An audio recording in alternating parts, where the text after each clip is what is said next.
देखिए, जो 14 दिसंबर को इलाहाबाद उच्च न्यायालय ने जो सर्वे का आदेश दिया था, आज उस पे सर्वोच्च न्यायालय ने स्टे लगाया। अब जैसे जो पहली डेट थी वो 9 को थी, पर कॉन्स्टिट्यूशनल बेंच बैठने की वजह से हेयरिंग नहीं हो पाई थी। तो अब कोर्ट ने ये भी मुस्लिम पक्ष ने ये भी अपनी आपत्तियां जताई कि 7/11 की एप्लीकेशन है वो भी पेंडिंग है।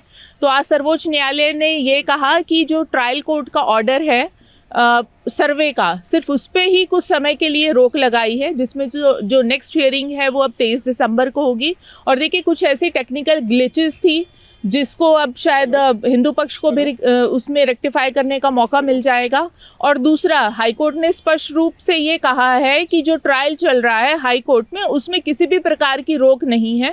जो मुकदमा है वो एज इट इज चलेगा। और देखिए, जो हमारा देश है वो संविधान और एक कानूनी प्रक्रिया के हिसाब से चलता है, और हर पक्ष को अपनी बात को रखने का पूरा मौका हमारे संविधान ने दिया है, तो वो सब उसका उपयोग कर रहे हैं। सर्वे को लेकर ऑब्जेक्शन उठाएगा तो उसको लेकर? जी बिल्कुल। जो 14 दिसंबर को इलाहाबाद उच्च न्यायालय का जो सर्वे का आदेश था, उसको चैलेंज किया था मुस्लिम पक्ष ने, और अभी कुछ समय के लिए सर्वोच्च न्यायालय ने उस पर रोक लगा दी है। अब आगे मैम क्या कुछ होना है? अगली तारीख? अगली जो डेट है वो 23 जनवरी की है।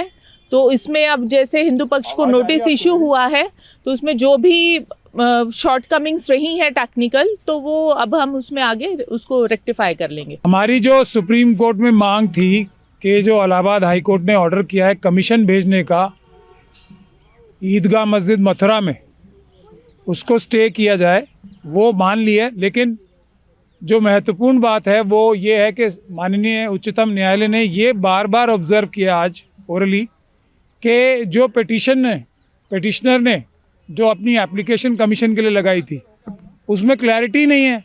वो ये कह रही है कि प्रेयर में जो प्रेयर है वो आप अलाउ कर दें। तो इसके लिए काफ़ी जो ऑनरेबल सुप्रीम कोर्ट था वो काफ़ी चिंतित था इस बात के लिए कि किस प्रकार की एप्लीकेशन नीचे लगाई गई, जिसमें कोई डिटेल्स नहीं है, क्या चाहते हैं ये भी नहीं पता। मेरा ऐसा मानना है कि ये इसलिए है कि जो 50 साल तक एक इशू जो सेटल हो चुका था अदालत से, उसमें जो अपने आप को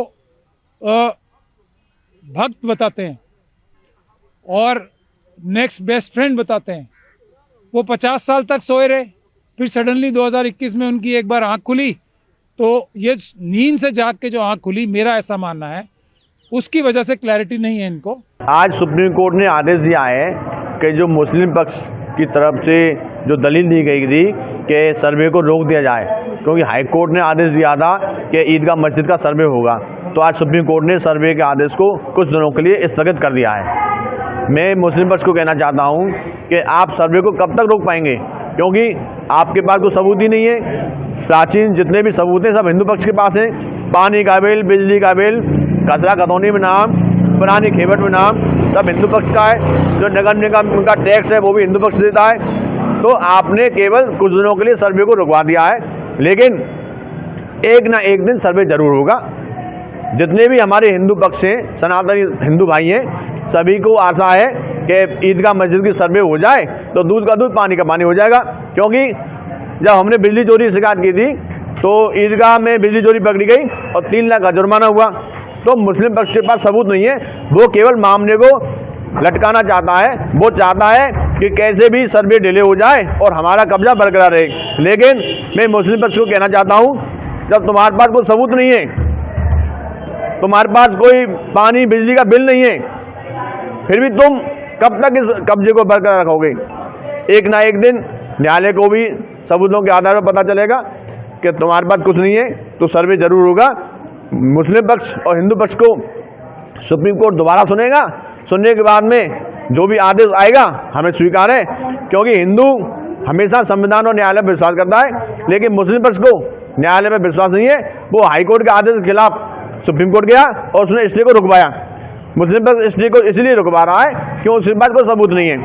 सबूत यदि सर्वे होगा तो वहाँ पर जो प्राचीन साक्ष्य हैं न्यायालय में जमा हो जाएंगे। ईदगाह मस्जिद में हमारी जो प्राचीन साक्ष्य हैं, प्राचीन कलाकृतियाँ हैं, प्राचीन शिलालेख हैं, स्वास्थ्य का निशान है, पुष्प का निशान है, कमल का निशान है, शीर्षनाग का निशान है, तो वो उन सभी प्राचीन साक्ष्यों की रिपोर्ट बनाकर न्यायालय में जमा हो जाएगी। तो उस डर की वजह से मुस्लिम पक्ष बार बार अपील कर करके सर्वे के ऑर्डर को रुकवा रहा है। मुस्लिम पक्ष के पास यदि कोई सबूत होता तो सर्वे को नहीं रुकवाता। आज सुप्रीम कोर्ट में श्री कृष्ण जन्मभूमि ईदगाह पक्ष को लेकर के प्रकरण को लेकर सुनवाई हुई और जिसमें विशेष रूप से सुप्रीम कोर्ट के द्वारा नोटिस इशू किए गए हैं हिंदू पक्षकारों को। दूसरी महत्वपूर्ण बात यह है कि उच्च न्यायालय के द्वारा जो 14 तारीख को कोर्ट कमिश्नर की जो प्रोसीडिंग्स की गई थी उसमें कोर्ट कमिश्नर को मौके पर जाने से रोकने का आदेश पारित किया गया है। इसमें विशेष रूप बात यह है।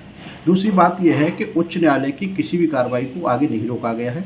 उच्च न्यायालय में सभी कार्रवाई यथावत चलती रहेंगी, लेकिन कोई भी कोर्ट कमिश्नर मौके पर नहीं जाएगा। ये माननीय सुप्रीम कोर्ट के द्वारा आदेश पारित किया गया है और इसमें कुछ चीज़ों को लेकर के सुप्रीम कोर्ट ने जिनको क्लियरिटी नहीं थी उसको लेकर भी कहा। तो 23 तारीख अग्रिम जनवरी इसमें निर्धारित की गई है।